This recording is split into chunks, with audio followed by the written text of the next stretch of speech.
మరో బ్రేకింగ్ లోకి వెళ్ళాం. తూర్పుగోదావరి జిల్లా కడియం నర్సరీ ప్రాంతంలో చిరుత కలకలం సృష్టించింది. దోశాలమ్మ కాలనీలో చిరుత జాడలు కనిపించాయి.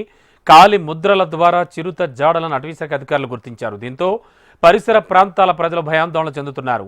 చిరుత ఎక్కడికి వెళ్ళింది అనేది అంతు చిక్కడం లేదు. కెమెరాలు, బోన్లు ఏర్పాటు చేసి చిరుతను పట్టుకుంటామని అటవీశాఖ అధికారులు చెబుతున్నారు.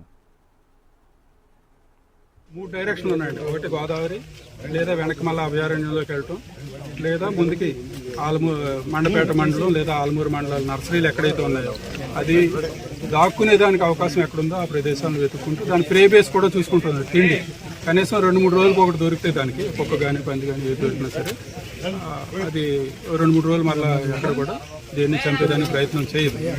సో ఇప్పుడు దాని మూవ్మెంట్ ఇక్కడ ఉంది కాబట్టి దాసాలమ్మ కాలనీ, గుర్రలంక దగ్గర సో ఈ చుట్టుపక్కలన్నీ కూడా కెమెరా ట్రాప్లు ఏర్పాటు చేస్తాం. కేజీలు కూడా తీసుకొస్తాం, ట్రాప్ కేజీలు. సో ఇవన్నీ అమరుస్తాం. అమర్చిన తర్వాత మా నైట్ టైము మా సిబ్బంది అందరూ కూడా 3 షిఫ్ట్స్ పనిచేస్తారు.